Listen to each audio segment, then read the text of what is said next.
Hello everyone and welcome to this module. So as we have discussed about cloud computing in itself in the previous module, so here we will discuss more about it. So in this module we'll be discussing about the various objectives like system representation, roots of cloud, from mainframe to cloud, and properties of SOA. In this module we will start with the system management or the system representation. So the cloud computing consists of various types of modules like hardware virtualization, SOA, autonomic computing, utility and grid computing. So utility and grid computing plays a vital role in cloud computing, as the utility itself describes like if we use any services or utility of cloud, then we have to pay according to the service used. And also in hardware virtualization, it is a type of virtualization which uses the concept of OS traps, and it does not work over the binary translation.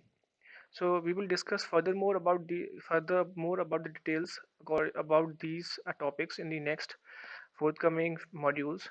So we will move forward with the roots of cloud.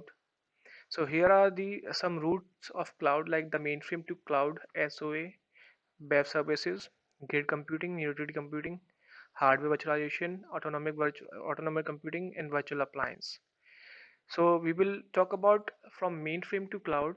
So it gives a sole advantage to both consumer and provider. Means the profit of a mainframe to cloud or the services which we uses from for cloud will give advantage to both consumer and the service provider.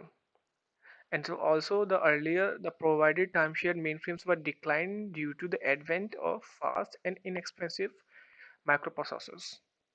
So it also have a on-demand delivery infrastructure. We will now talk about the properties of SOA.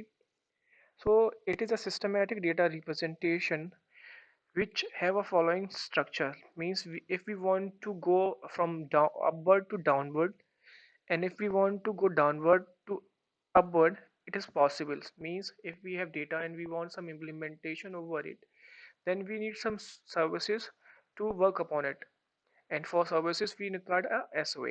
And if we have an SOS, means if we are having an SOA architecture, so there we will be having services. And for services, if we have services, then they will be implemented over some data. So it is a vice versa process in the cloud computing. So that's all for this module. See you over the next module. Have a good day.